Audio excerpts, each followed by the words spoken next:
Então, bom dia a todos. A gente vai iniciar nosso encontro de hoje, dos Seminários Avançados em Mindfulness. Hoje é o nosso segundo encontro e é uma atividade que é uma disciplina da pós-graduação do Programa de Saúde Coletiva da Unifesp, da Universidade Federal de São Paulo, e é também uma atividade de extensão. A gente abre a todas as pessoas que queiram nos seguir e acompanhar essa parte da evidência científica sobre mindfulness.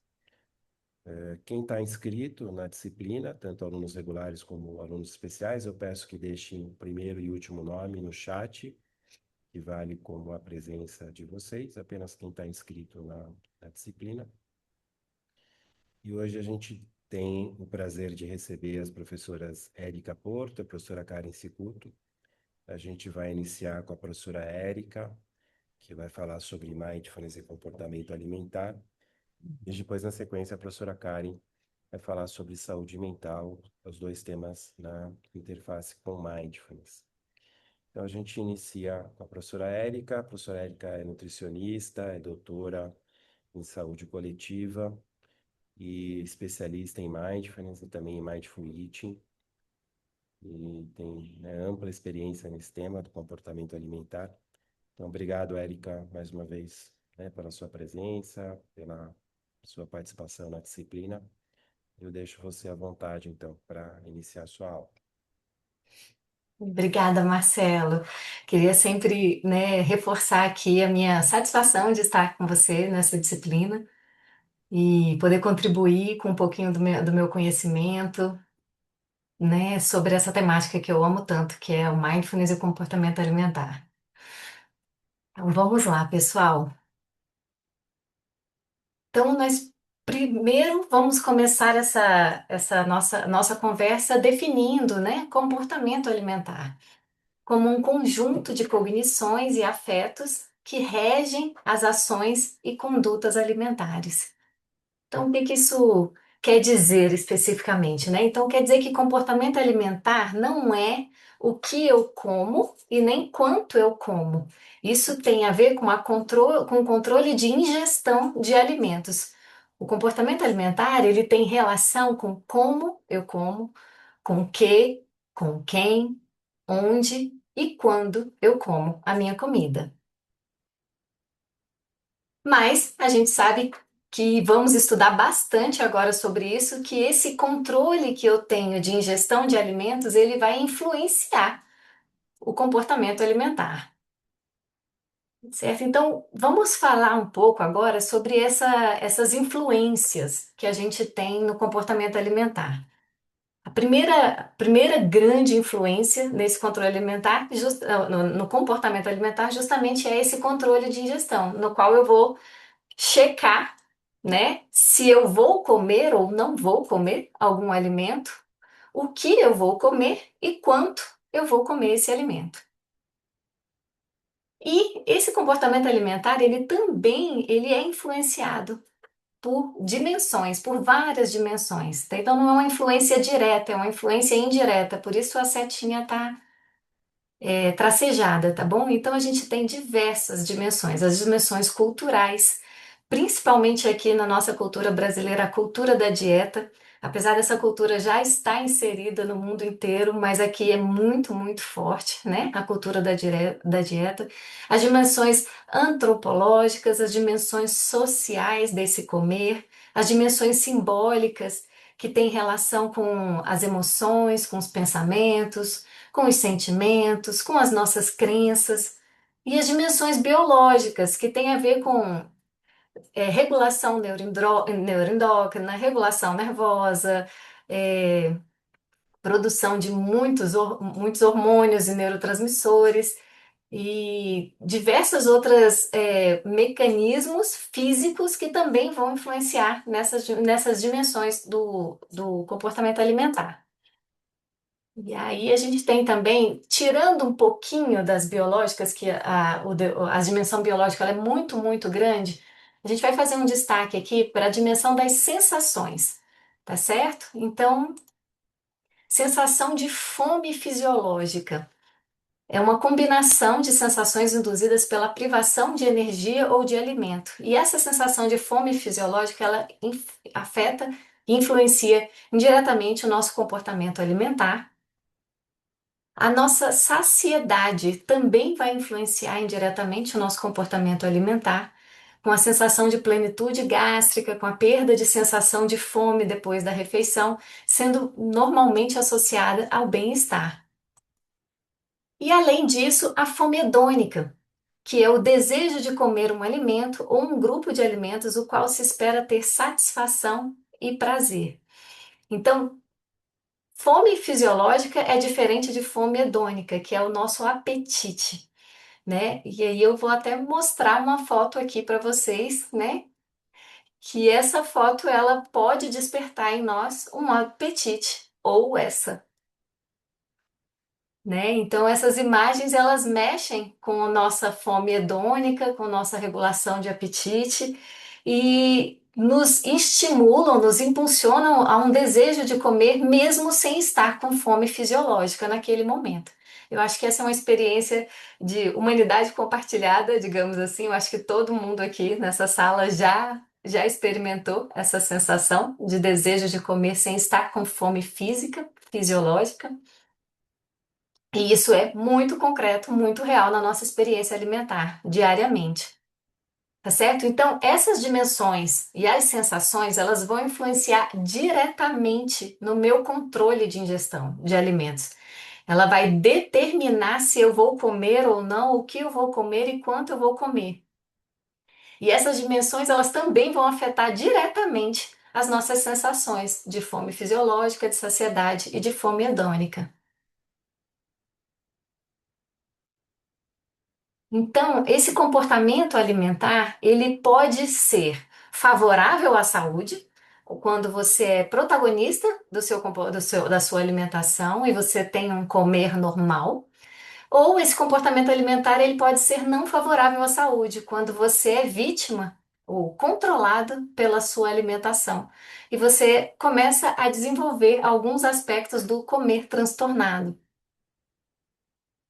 Então, eu quis trazer aqui para vocês a definição de Ellis Satter do que é comer normal. Então, comer normal é chegar à mesa com fome e comer até ficar satisfeito. É poder escolher alimentos que você gosta, comê-los e realmente se fartar deles, não apenas para parar de comer porque você acha que deveria.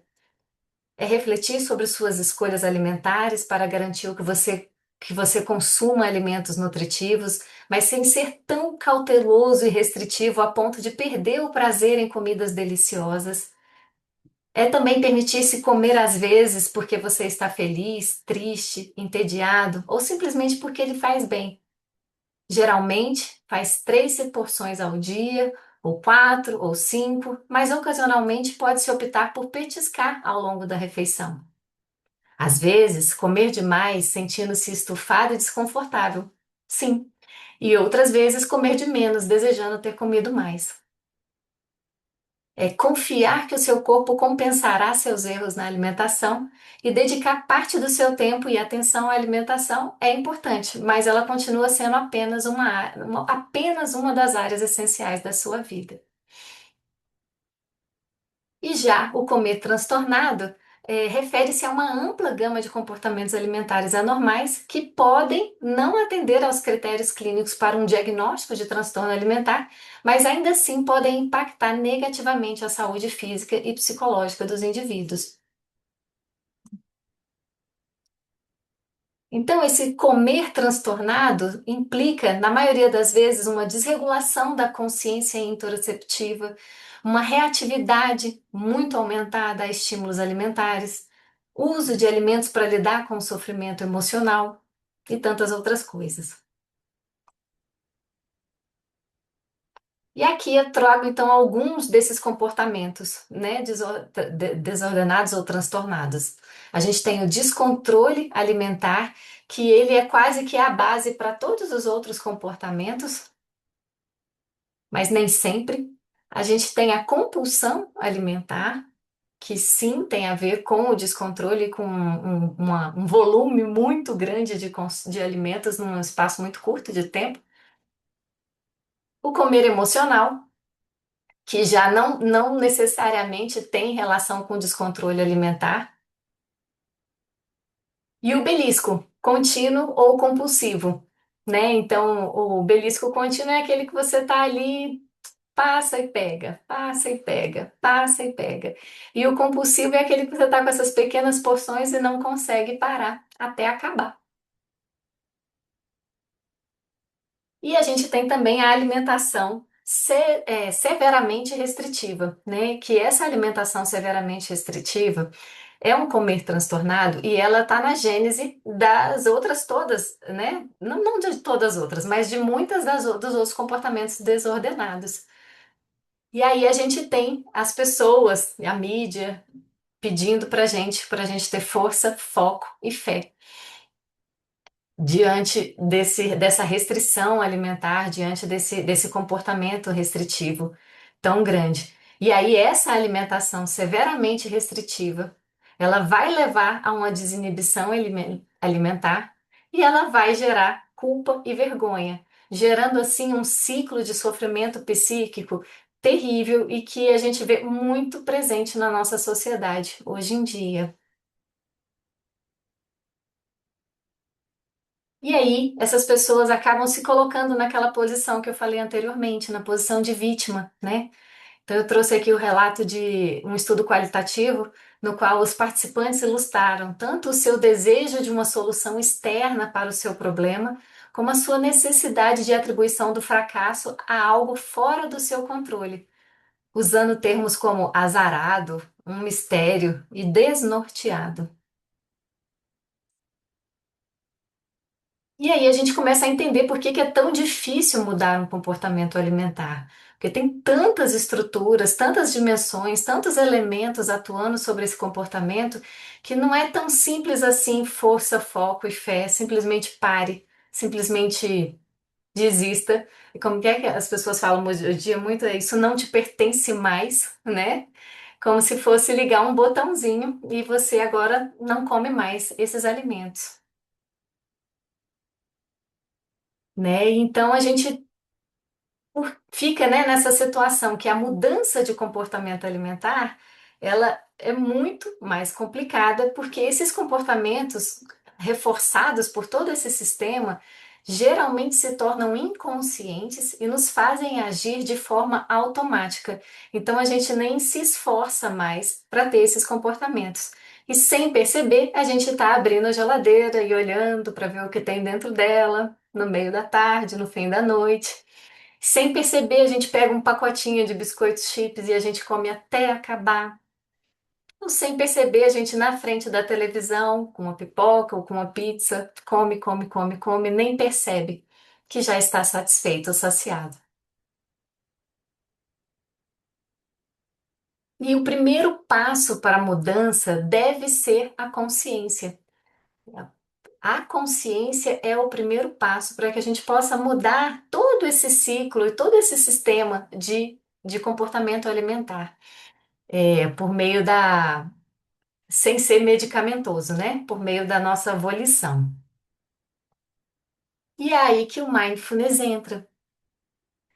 Mindfulness, sendo definido pelo John Kabat-Zinn como a consciência que surge ao se prestar atenção de propósito no momento presente, sem julgamentos, vai nos ajudar, nos influenciar, nos apoiar para essa mudança de comportamento, porque essa consciência, ela visa trazer luz para aquilo que está sendo executado no piloto automático,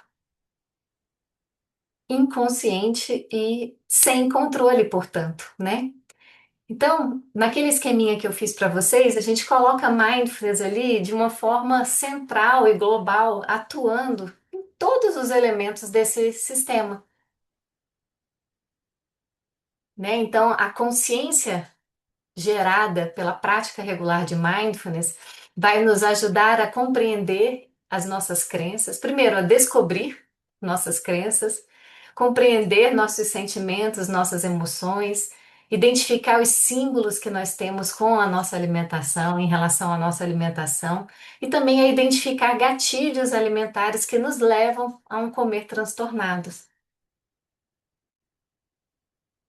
A consciência interoceptiva vai me ajudar a perceber se estou com fome e se está na hora de comer ou não. Essa consciência vai me ajudar a perceber se eu já estou ficando saciado durante a minha refeição.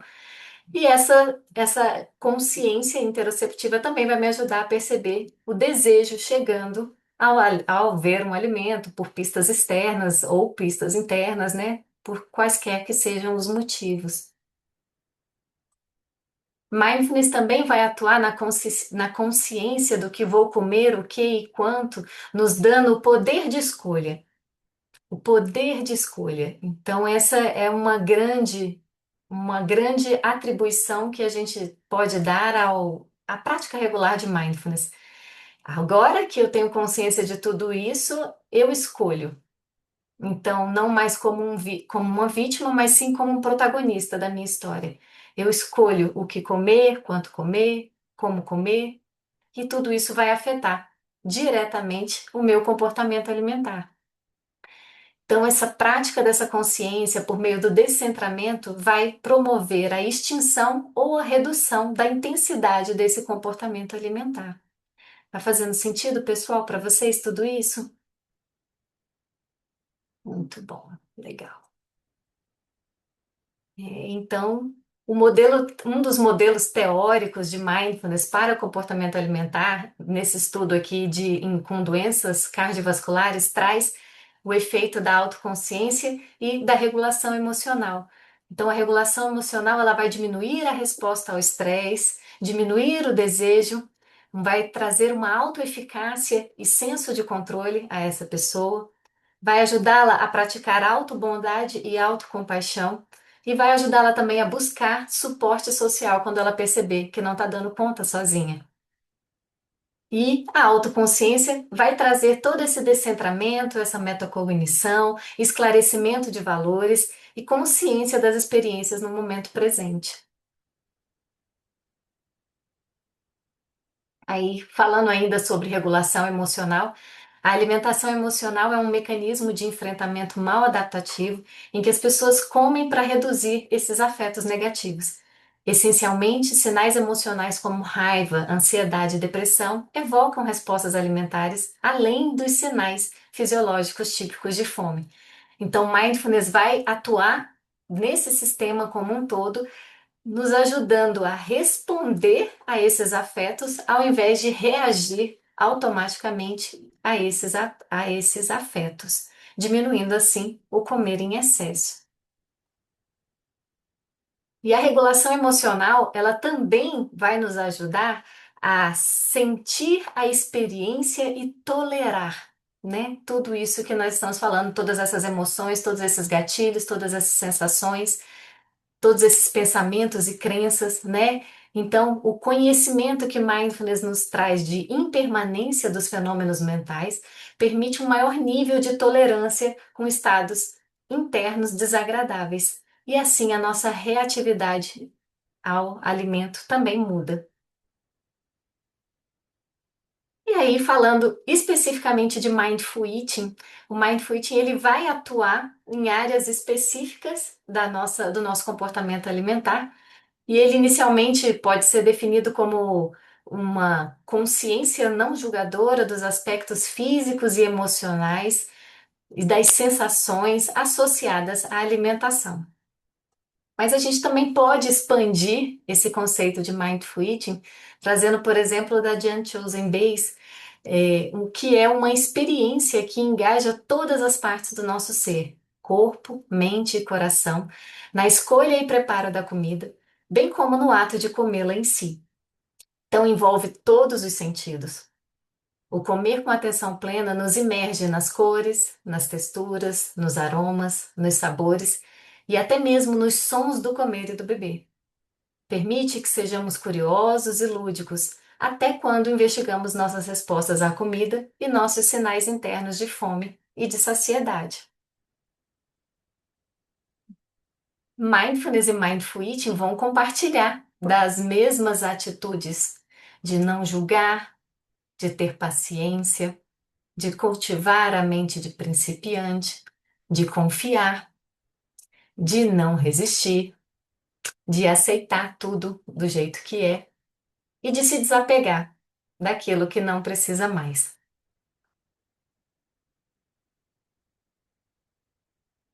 Então, os aspectos centrais do Mindful Eating não então vamos lá, o primeiro, né? O objetivo da alimentação do consciente não é perder peso.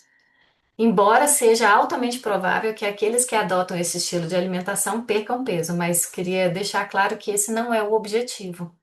A intenção é ajudar o indivíduo a saborear o momento e a comida e a estimular a presença plena para a experiência alimentar.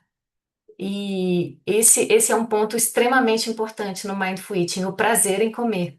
A gente vai trabalhar o resgate do prazer em comer e do prazer em comer sem culpa, que a nossa sociedade acaba nos trazendo essa carga muito forte de que se eu acho que tá prazeroso, então é melhor eu me sentir culpado logo, porque esse negócio aqui só pode estar com algum problema, né? Então, o Mindful Eating, ele visa resgatar esse prazer em comer sem culpa, sem julgamento, e entendendo que esse prazer em comer faz parte da autorregulação do comportamento alimentar.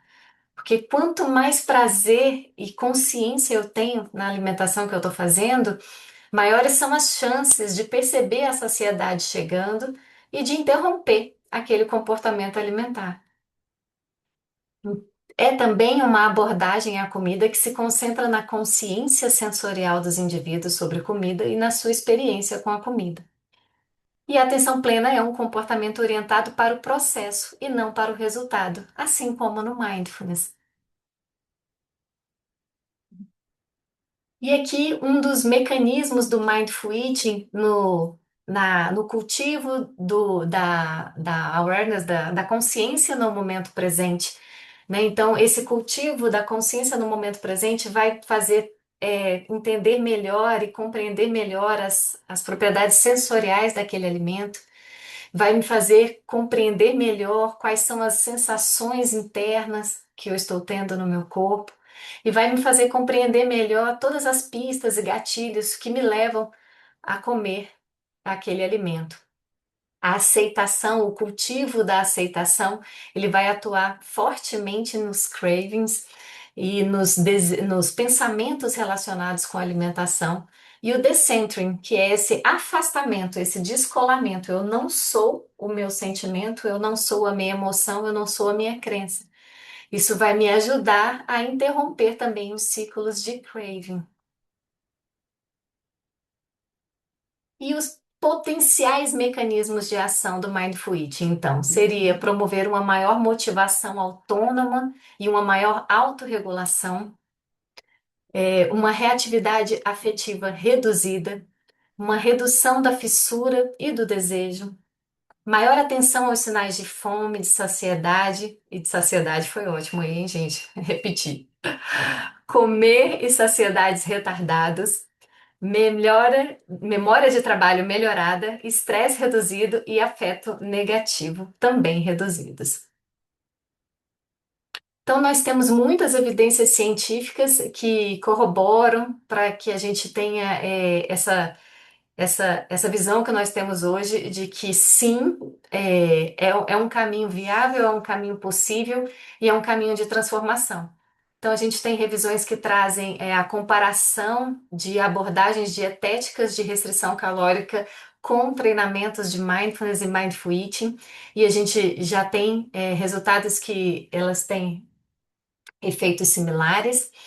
Em relação ao consumo alimentar, mostrando que as pessoas normalmente trocam a qualidade dos alimentos, enquanto quando elas começam a praticar mindful eating, diminuindo a quantidade e melhorando a qualidade. Em transtornos alimentares, a gente vai ver um efeito bem interessante, principalmente na compulsão alimentar. E também trazendo que as intervenções baseadas em mindfulness também atuam nas mudanças de comportamento alimentar de uma forma geral. E a gente vê aqui um crescimento exponencial dessa área na pesquisa acadêmica, né? E essas intervenções baseadas em mindfulness para o tratamento da obesidade, por exemplo, nos trazem que elas apresentam uma tendência na redução de peso e na melhora de comportamentos relacionados ao peso, como alimentação emocional, compulsão alimentar, alimentação impulsiva e até mesmo em complicações de saúde relacionadas ao diabetes. A gente tem também, né, que os resultados sugerem que a meditação mindfulness diminui efetivamente a compulsão alimentar e a alimentação emocional em populações que apresentam esse comportamento. E as evidências sobre o efeito do peso são mistas. Como nós vimos anteriormente, peso não é o objetivo principal do Mindful Eating. Eu trago para vocês também revisão de literatura que fala sobre os efeitos de intervenções de mindfulness em crianças, né, com sobrepeso ou obesidade. E os estudos mostram, né, uma potencial melhoria no estilo de vida, na dieta e na atividade física. E eles concluem, né, o seu estudo dizendo que elas podem ser mais eficazes como um componente complementar às intervenções convencionais de dieta e atividade física. E uma coisa muito importante e relevante é que as intervenções baseadas em mindfulness foram bem aceitas por esse público, né? Que isso é extremamente importante e relevante para a gente, porque quanto mais a gente consegue trabalhar na infância, quanto a gente não reduz de sofrimento, né? Dessas pessoas.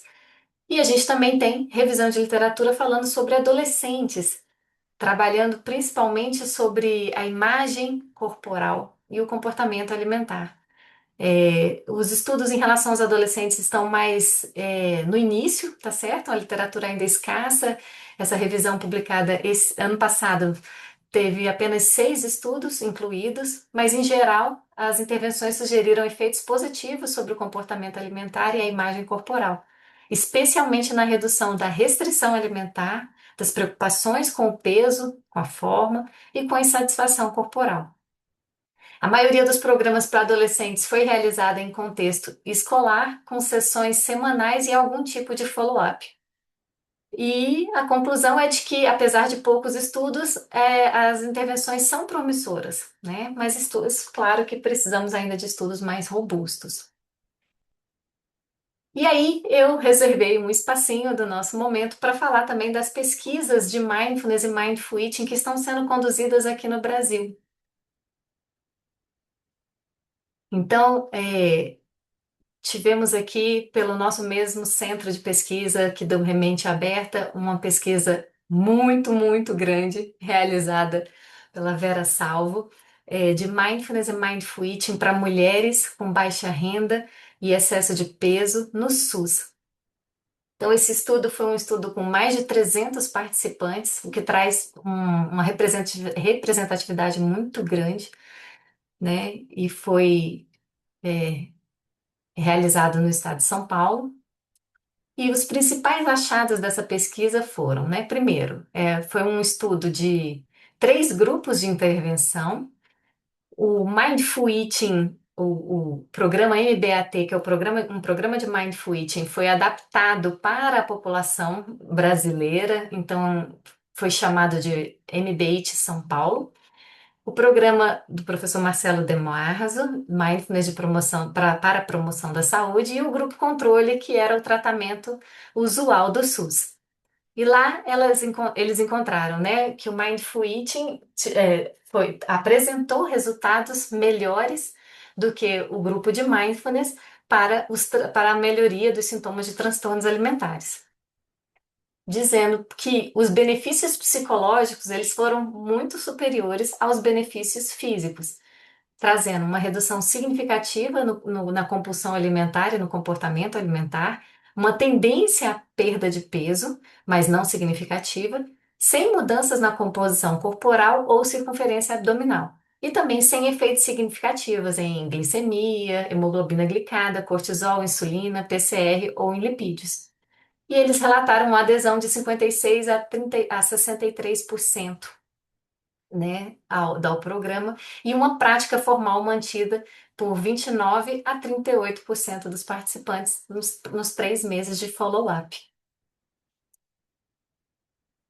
Mindful Eating para perda de peso em mulheres com obesidade. Esse estudo foi conduzido na USP e ele também foi randomizado com três, três grupos, um estudo menor com 140 participantes, 146, se eu não me engano, participantes, e eles foram randomizados num grupo de redução energética moderada, então um grupo apenas de dieta, um grupo de mindful eating e um grupo de dieta com mindful eating e um follow-up de 6 meses.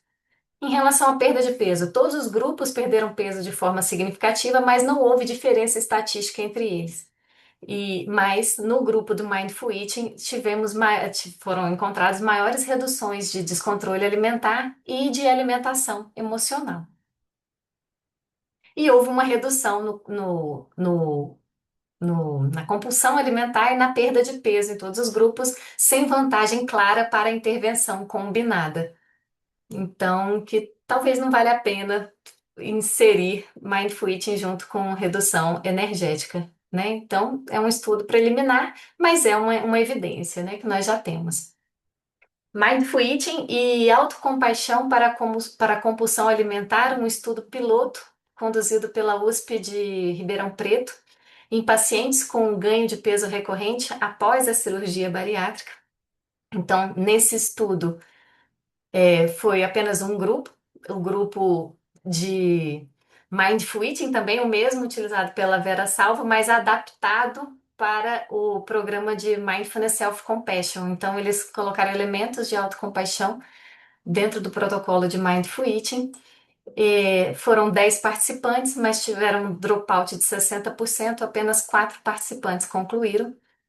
Mas eles trouxeram melhora preliminar em compulsão alimentar, em autocompaixão, mindfulness, com peso e IMC estáveis. Conclusão: o formato atual ainda não está pronto para um ensaio maior, sendo necessário ajustar o número de sessões, flexibilidade, engajamento inicial e alinhamento de expectativas. E o último trabalho que eu trago para vocês é o meu, da minha pesquisa de doutorado, que ainda não estou com os dados publicados, mas a tese já está disponível, né, para vocês, para download, quem tiver interesse, que é mindfulness e compaixão no comportamento alimentar, também com o mesmo público do estudo anterior, pacientes com ganho recorrente de peso após a cirurgia bariátrica. Minha pesquisa de doutorado foi orientada pelo professor Marcelo Demarzo. Então, nessa pesquisa, pessoal, a amostra foi de 167 participantes e eles foram randomizados em 3 grupos de intervenção. O grupo do Mindfulness para a Promoção da Saúde, que é o MBHP, do professor Marcelo Demarzo. O grupo de Autocompaixão, baseada nos estilos de apego, o ABCT e o grupo Tratamento Usual, que recebia reuniões mensais, da equipe de cirurgia bariátrica. Então, o objetivo dessa pesquisa foi identificar se mindfulness, o construto mindfulness e o construto autocompaixão eram capazes de promover mudanças no comportamento alimentar dos participantes sem a gente trazer esse enfoque específico para o eating, sem o mindful eating, para tentar entender um pouco melhor como tudo isso funciona, né? Então, tivemos um dropout também, né, nesse período, para análises por protocolo. As análises por protocolo são as análises dos participantes que aderiram a pelo menos 50% de, de todas as sessões. Então, a gente vê uma queda importante de 54 para 12, 58 para 18, 55 para 17. Mas a gente pôde fazer análises muito boas e relevantes na intenção de tratar, que é do mundo real, né? Que a gente coloca todo mundo e vê como que a gente pode tirar algumas conclusões dos desfechos que nós estudamos. Então, essas pessoas, elas tiveram todos os questionários preenchidos durante todos os momentos, né? E eu esqueci de falar isso, momento de T1, T0 antes da pesquisa, T1 imediatamente depois e com follow-up de 6 meses, certo? Então, primeiro, com relação à viabilidade dessa intervenção, os dois protocolos foram considerados viáveis na modalidade online. Dos 5 critérios, apenas um critério não foi atendido, que foi o da assiduidade maior de 60%. Mas os outros foram, e a gente havia colocado como pré-requisito pelo menos 3 critérios sendo atendidos para que a pesquisa fosse considerada viável com os grupos. Então, os dois programas foram considerados viáveis. Em relação ao peso, houve uma manutenção do peso durante todo o percurso da pesquisa.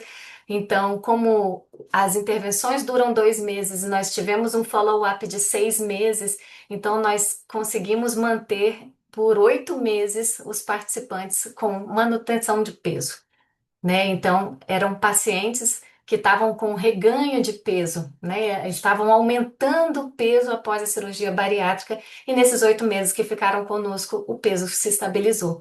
Então, é um efeito, é um achado assim fantástico, maravilhoso, tá? Os dois programas apresentaram essa capacidade de promover essa manutenção de peso ao longo do acompanhamento. Em relação ao comer transtornado, né, as variáveis que a gente, os desfechos que nós encontramos resultado significativos foram principalmente para o descontrole alimentar.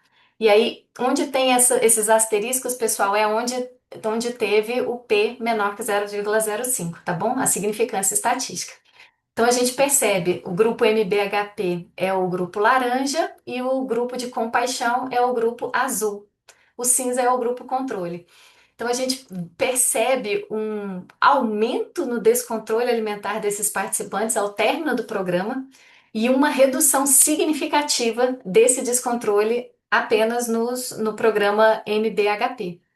Então, temos algumas hipóteses para isso, mas talvez a consciência de todos aqueles elementos que eu trouxe para vocês que impactam o comportamento alimentar, no primeiro momento pode ter exacerbado esse descontrole, mas aquelas pessoas que continuaram participando, ou participando não, praticando, que tiveram prática regular de mindfulness, conseguiram se engajar numa redução desse descontrole alimentar. E a gente vê também essa redução significativa para o programa de Mindfulness e promoção da saúde no beliscos, nos dois tipos de belisco, tanto no belisco repetitivo como no belisco compulsivo. E notem que essa redução também aconteceu em T2, ou seja, 6 meses depois. E é aquilo que a gente sempre fala, mindfulness não é panaceia, mindfulness não é do dia para a noite, exige compromisso, existe prática regular, existe manutenção de prática para que efetivamente a gente possa colher os frutos do nosso comportamento. E o tamanho de efeito foi pequeno. Os outros desfechos que nós avaliamos foi a compulsão alimentar, a alimentação emocional e a restrição cognitiva. E nós encontramos uma redução, porém não estatística, sem significância estatística, da compulsão alimentar, da alimentação emocional e um aumento da restrição cognitiva, que é aquela freio que me diz que está na hora de eu parar de comer, né? Então, era esperado que isso aumentasse. Com relação à taxa de assiduidade, né, de frequência nas sessões. Então a gente teve aí a que eu acabei não falando naquela hora, né, da adesão. Então a gente teve 29,6% de assiduidade no programa de promoção da saúde e 37,9% de adesão no programa de autocompaixão. Vejam, eu trouxe esse gráfico para mostrar para vocês como é interessante. Nos dois grupos houve uma queda expressiva de participação dos grupos até a sessão 4. E a partir da sessão 4, uma maior estabilização do número de participantes, né? Mostrando pra gente que eu acho que quem tinha que sair, sai até a quarta sessão, mais ou menos assim, né?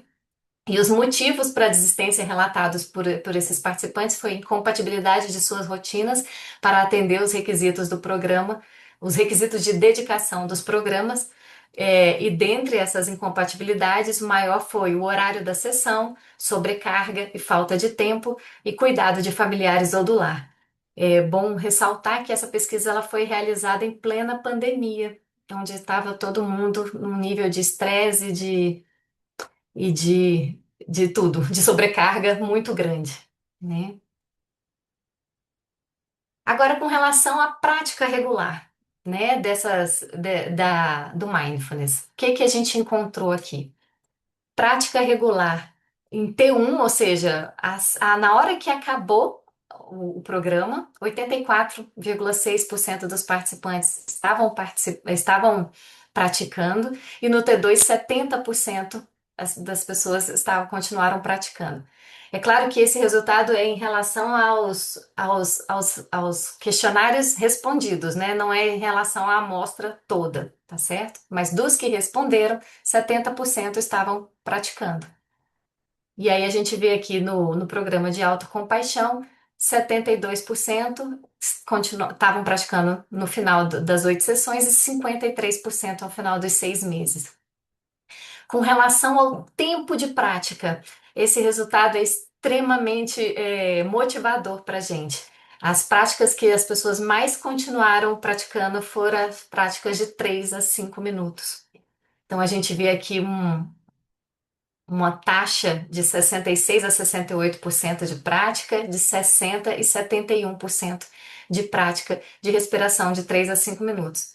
E em relação a registro de efeitos adversos, a gente teve 4 re- revi- re- registros de efeitos adversos no programa de promoção da saúde e 8 registros de efeitos adversos em relação ao programa BCT.